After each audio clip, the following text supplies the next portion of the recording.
It's hard to believe that you're only 18 years old and you've been told you'll spend the rest of your life in this facility. What I believe is it's possible that I could be here the rest of my life. I'm working on my appeal to this day. But you say me 18, there's people here 16 years old with natural lives. 17. That ain't having established nothing in the world, but growing up. And they stuck in here with a natural life, It needs to change. Something has to change.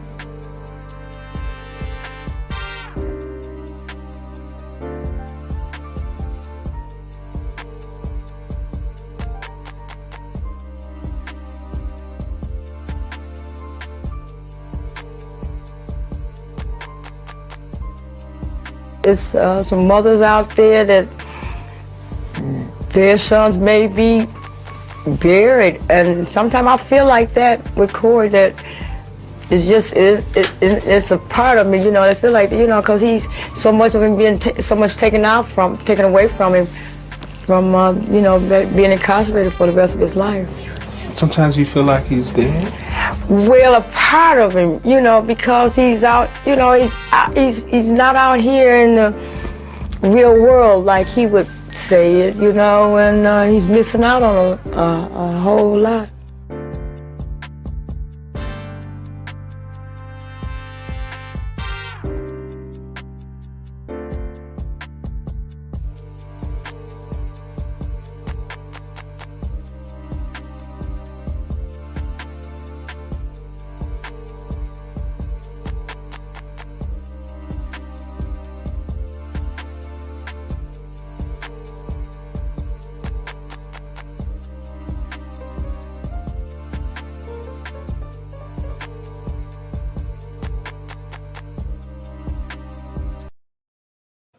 What up, though? What up, though? What up, though? What's going on, everybody? Hope y'all having a wonderful Sunday. I am. I know that for sure. I'm having a good time. Recorded a show this morning. I hope everybody tapped into it. Check your boy out. Also, too, my Michigan Wolverines is doing great right now. So I'm having a blast, drinking a little Corona, and about to give y'all another podcast today. Once again, I hope everybody had tuned in this morning to Sunday Good News Live. That will be every Sunday right here, 9 a.m., giving you the latest stories throughout the week with a little satire followed with it. But on this one here, we like to do things a little different. On Correct the Felon podcast, it's about information, inspiration, and mobilization. That's the whole purpose of this show. And also to check us out tomorrow, me and my brother Saul G, Brown Paper Bag Podcast, and also on Wednesdays, you can check us Purple Pill Politic. Me and my boy Saul G get together on Wednesdays at 7 p.m. Eastern Time, and we bring y'all the latest. Once again, we working out here. We ain't playing Libre TV. Y'all get on with the cause, get on with the movement, going over to Libre TV, sign you up an account, and welcome to the family. Also, to salute all the Libre TV family over there. So let's get off into it, right? Picking up where we left off at last time, with the George Floyd Justice and Policing Act of 2020. Now, last time we just broke down the heading, but this time I want to get into some of the actual writing, some of the actual tangibles that they have inside this bill. Excuse me. So one of the things that they want to do with this bill is work to end racial and religious profiling. One of the bullet points is prohibits federal, state, and local law enforcement from racial, religiously, and discriminatory profiling. That's interesting there, right? Because I don't believe that you can legislate discrimination. It's just in a person's heart. It's part of their makeup. It's just who they are. So you can't legislate that. It's going to be interesting to see if this bill goes into law and how they actually deal with policing. Another one that says mandate training on racial, religious, and discriminatory profiling for all law enforcement. Another thing was require law enforcement to collect data on all inventory activities. So this is one particular section of this bill where they want to work to end racial and religious profiling by police officers. Now, Like I said, it's gonna be kind of hard to do that, but we just gotta wait and see how this thing goes. Another part that I really want to tap into, hone into on this bill, and it says save lives by banning chokeholds and no knock warrants. Now, the reason why this is in the bill is because over the past few years we've seen incidents to where police officers have used their training and chokehold methods to where it cost the lives of somebody. Like, for example, Eric Gardner. We know how that went, how that ended up, where the police officer ended up choking him all the way to the ground, then choked the life out of him. As of recent, George Floyd was down on the ground, and we see the police officer with his knee in his neck while he was handcuffed. So this is why these particular things are added into this bill when it comes to chokeholds, right, from police officers. Now, one of the things is they want to do, they say, ban chokeholds and cardio holds at the federal level and conditions law enforcement funding for state and local governments banning chokeholds. So what they're saying in this bill is that they have the authority to ban it on a federal level. However, they want to encourage state and local level governments to ban it by them actually giving them money. That's all that they're saying. If they ban these chokeholds, then they'll give these states and local governments money. That's something. That's all what they're doing. They're trying to win over state and local governments with money if they ban these things. Now, that's for example, it said they banning cardio holds. Let's just look at that for a minute, right? This graph that I'm putting up, okay? This is cardio restraint and chokeholds. Even with expert execution, a cardio restraint can easily turn into a chokehold. And it gives some illustrations on what's supposed to be proper. One, it says a cardio restraint. In the cardio restraint, officers use their arm to apply pressure to the sides of a person's neck, which, if applied correctly, cuts off blood flow and can render someone unconscious quickly. Then it says a chokehold.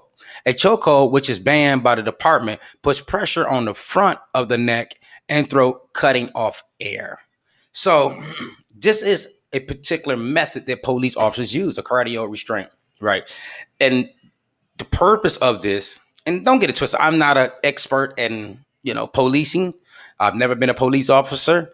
I've never hung out with one like that or anything remotely close.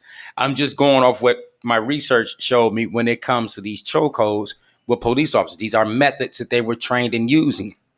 And so, once again, the cardio restraint is supposed to be able to apply enough pressure around a suspect's neck for them to lose consciousness quickly, just pretty so much to a point to where they can just break them down.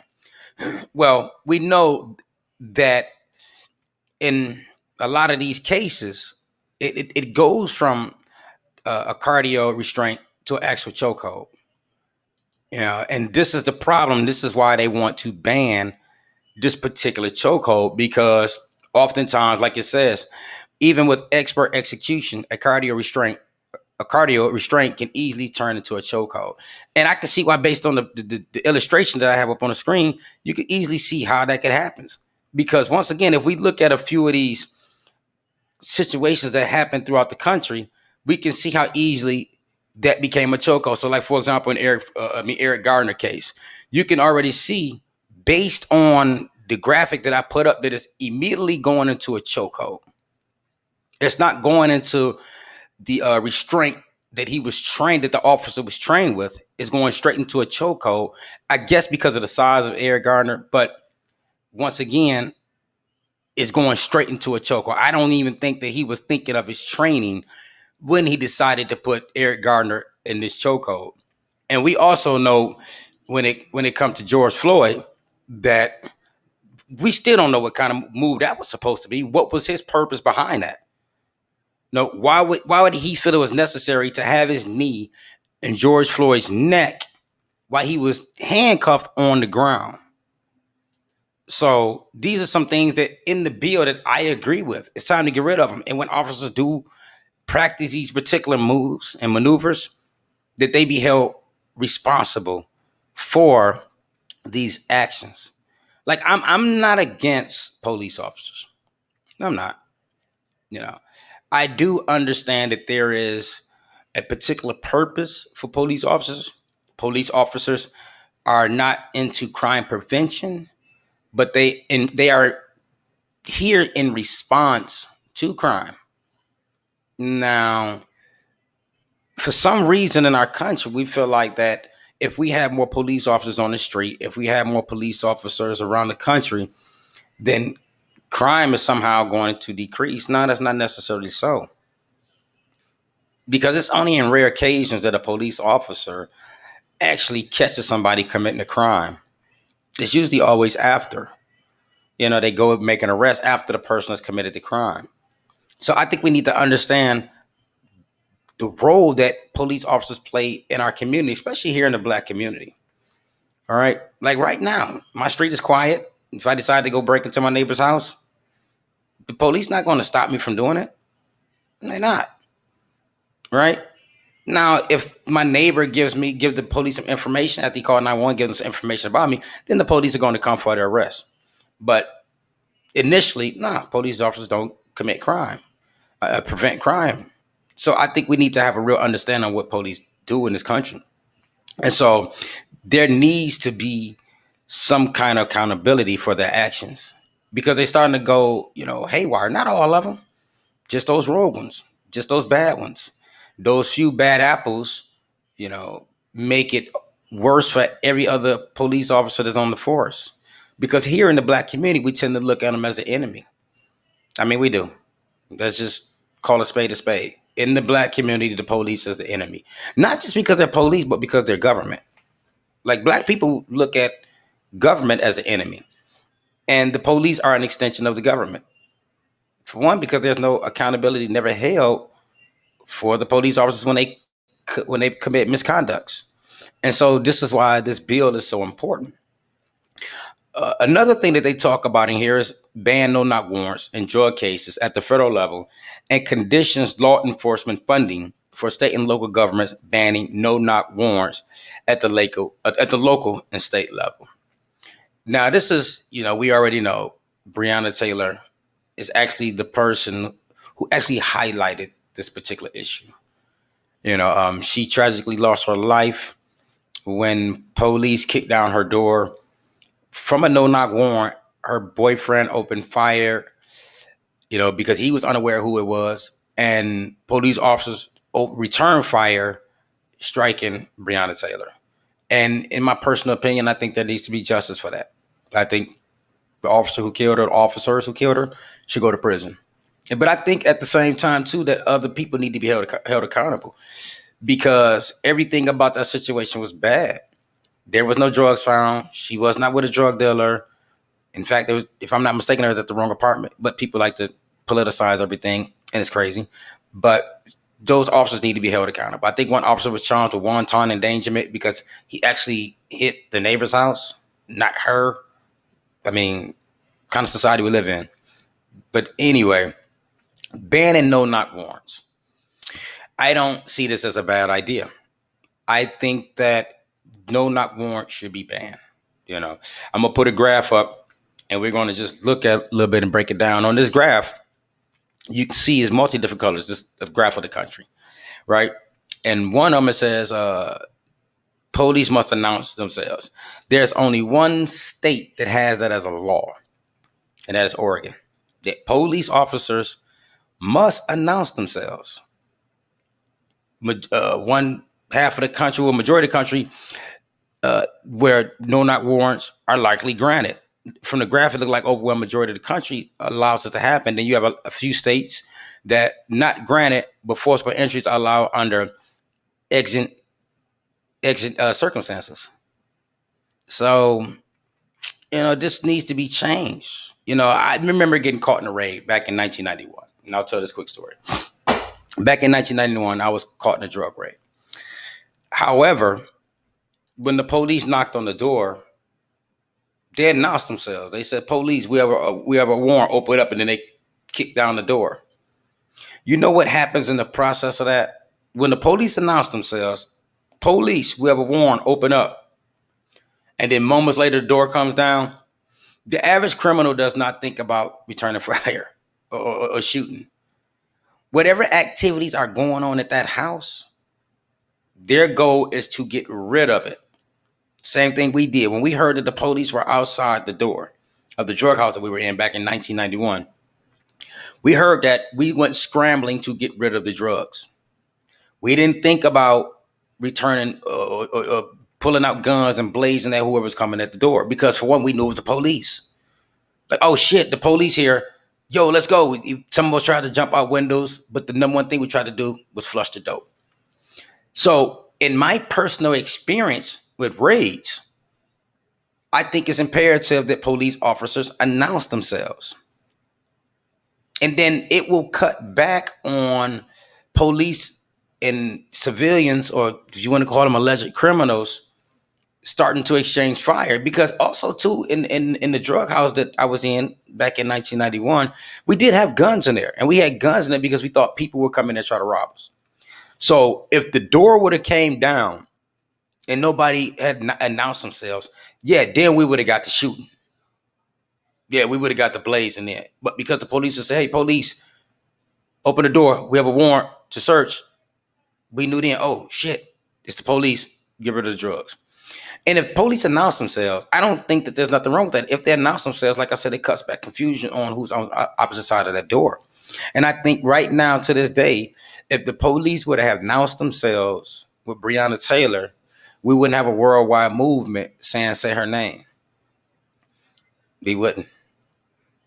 Because they could have responded just by when the door came open. Whoa, hold on, officer. It's just me and my girlfriend. It would have been that. He wouldn't have been thinking that somebody was coming in here to try to harm them. But like I said, this is the fault of the police and the municipal courts that allow these kind of practices to happen. As of right now, no-knock warrants, banning them, are starting to pick up a lot of steam in the country. I'm going to put up another graph and we're going to talk about it. And I'm talking about politically. On this graph, it says police reform measures have support across party lines. So it says require the use of body cameras, all voters 87%, Democrats 90, and Republicans 84. Train police on de-escalation and prevention, over majority voters 84% supported, Democrats 87, Republicans 83. Create a national database for disciplinary records, 82% of all registered voters supported, 88% of Democrats, 79% of Republicans. Mental health experts to assist officers, 76% of all voters supported, 82% of Democrats, 70% of Republicans supported. Ban chokeholds, 73% of registered voters supported, 85% of registered Democrats, and 60% of Republicans. Here's another now, because it's so many, but I'm just going to read this last one. Federal ban on no-knock warrants, 64% of all voters supported, 75% of Republicans, 75% of Democrats, 52% of Republicans supported. As we see right now, there's a demand for police reform in our country, regardless of what side you're on the aisle. You can see there's strong numbers with Republican support, and usually Republicans get the support of the police officers. They usually, as they call it, back the blue. But in this instance, because there's so much misconduct going on, even Republicans and conservatives are behind police reform. The only people that make a mess out of this is the citizens. They like to political gangbang. They feel like if you support police reform, then you're not supporting your police officers. They feel like if you support no-knock warrants, then you're looking after the criminals. And I can understand why no-knock warrants will be important to some people, right? Because they don't want the criminal, the so-called criminal, to get rid of whatever it is the police officers are coming in there for. But they can still get it even just by a few seconds announcing themselves. So I think that it's important in this country that we realize the need for police reform. I mean, if you don't live in those communities to where you see it on a day-to-day basis, then it shouldn't even be your fight, shouldn't even be your argument. You shouldn't even really have anything to say against it.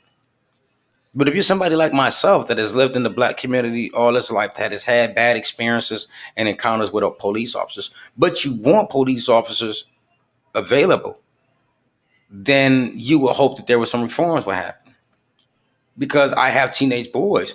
I don't want none of I have two teenage boys and an older son.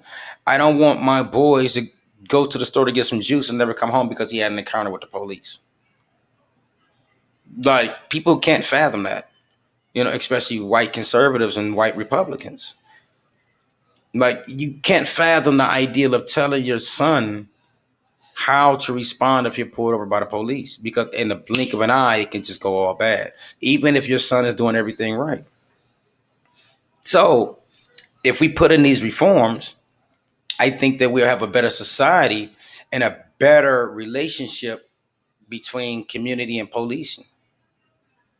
I think that it actually can work. I remember growing up when I was younger, the police officers used to get out the cars and come talk to us, play basketball, let us sit in the cruisers, turn on the, siren and lights and let us play with it a little bit.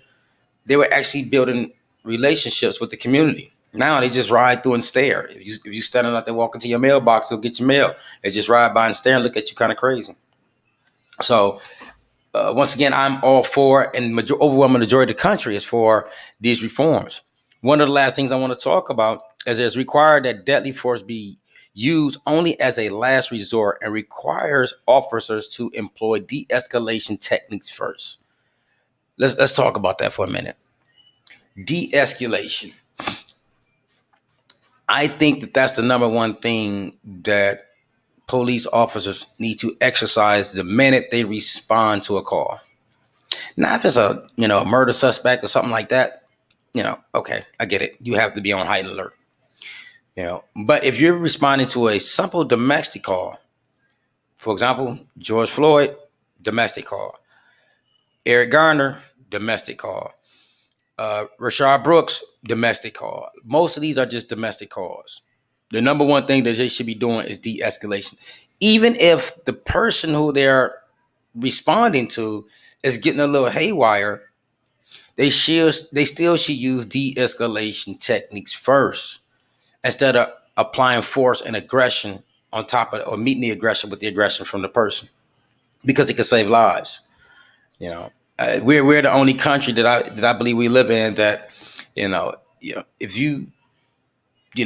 Michael Vick, we put more value into a dog's life than a human's life, because we like to justify, that the human life can be knocked off for any apparent reason. But when it comes to a dog, no human should do that. I think that human life trumps animal life.